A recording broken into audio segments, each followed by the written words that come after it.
Hi everybody, welcome to Live with Audrey. I'm here at the World Organoid Research Day Plus here in Cambridge at the Wellcome Genome Centre. Thank you for that, Audrey, which is here in Cambridge. I'm delighted to be joined by Audrey Dubourg from 𝐶𝐴n, who is going to tell us a bit more about 𝐶𝐴n and what they're doing here this week. And actually, Audrey is also presenting, so we're going to learn more about that. So, Audrey, first of all, good morning. How are you? I'm good, thank you. Fantastic. Now, we're into the sort of late morning of day one. How's it gone so far? It's been great, yes. A lot of people come around and poster presentation went really well as well. So Fantastic. It's been very good. Brilliant. Now, for people not familiar with 𝐶𝐴n, can you give us a quick overview of the business and what you do? Yes, so we are an organ-on-chip company. We develop and manufacture macrophysiological system, also called MPSs, to really develop solutions for drug discovery in ADME, efficacy and toxicology mainly for now. Brilliant. Now, I know you've got quite a lot going on this week. Yes. So before we come to that though, I can see you've got something on your table there. Yes, so that's... Talk me through what you actually do then in terms of the products and so on. Yeah, so that's part of our product. That's the physiomimic system. Here's what goes into the incubator. So we have a docking station. Yeah. Those are drivers on which the consumable plates sits in.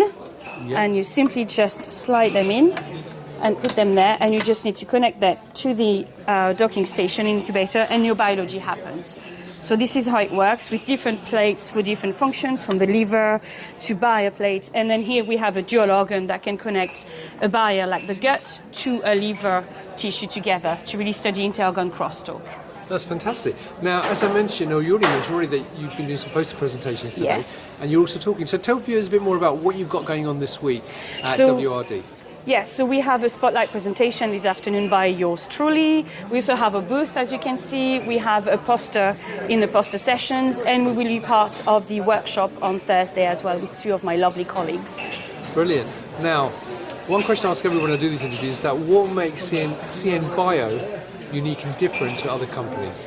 Oh, yeah, that's a good question. So I think for me, first and foremost, is that we are a scientifically driven company. Most of us are scientists. About half of the company, even our CEO, have a scientific background. The rest of them, we also have a lot of engineers. So we do develop technology for scientists by scientists. We also are a very multicultural company. A lot of people, like for me, I am from France. We have people from all over the world bringing a lot of different cultures together to bring in the technology or passion for cell biology together. Fantastic. Now, what we are going to do, because you mentioned you've been doing some poster presentation, we're going to go and have a look at your poster. Yes. So if you bear with us 1 second, we're going to go and teleport over to the poster. So there you go, viewers. We're now over by the poster here at WRD Plus, which Audrey's going to talk me through. So Audrey, first of all, tell me what's the poster about? Yeah, so the poster is about our multi-organ technology to develop really a human intestine and liver co-culture together for drug ADME and oral bioavailability. Right. So that was done with our collaborators at 𝐈𝐧 Biosystems that developed a really great primary gut model, and then we worked together to develop that model. So why did we do that? Is because most of ADME testing is done by using immortalized cell lines for intestinal cells and suspension hepatocytes, all in independent fashion, and all of those have absolute or low levels of metabolic enzymes expressions, and they fail to predict first-pass human metabolism and oral bioavailability.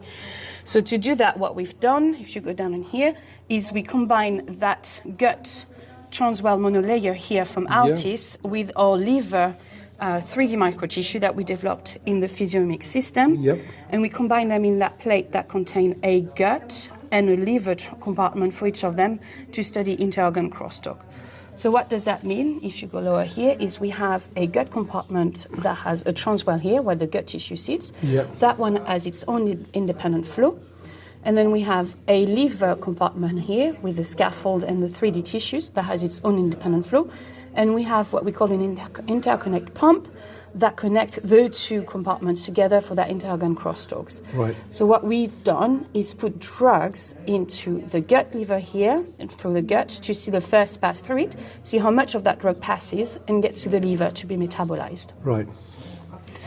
So before we actually put the drug together, we need to show that the tissues were human relevant. And what we see here is for the replicate, we do have quite an in-depth tissue with mucus layers, which is very important when studying ADME. that is much better than what we see in the standard methods with 𝐾𝐽2 only. Yeah. Which is very key here, is that this model actually expressed human relevant metabolic transporters in the model versus 𝐾𝐽2s that barely has any, which is very key when studying ADME. Our liver models here, what we've done, we've compared it to its counterpart in the liver-only plates we have, versus in the core culture with the new media and the new guts, and we see we have something that acts exactly the same, so the liver is also very human relevant.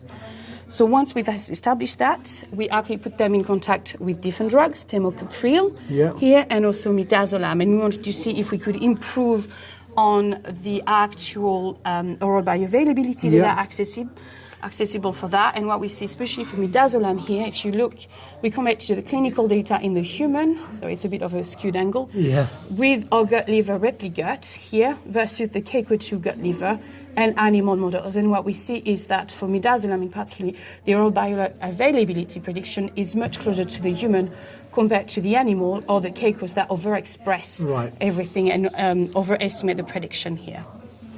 So in conclusion, what we've seen in here, if you look in here, is that the model is actually a very good potential for ADME and oral bioavailability because it's much closer to the human due to the fact that the different two tissue models actually express the right transporters and metabolites.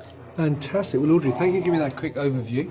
So there you go, viewers. If you're here at WRD, and come and talk to Audrey and the rest of the team. They're at table 13. If you cannot do that, come visit the website, cn-bio.com. And if you can't do that, obviously follow them on LinkedIn and connect with Audrey on LinkedIn as well. So Audrey, it's lovely to see you. Thank you for taking time out to talk to me today. I hope you have a great next couple of days. And viewers, thank you for watching. Until next time, as always, stay well and stay safe. Bye-bye. Bye.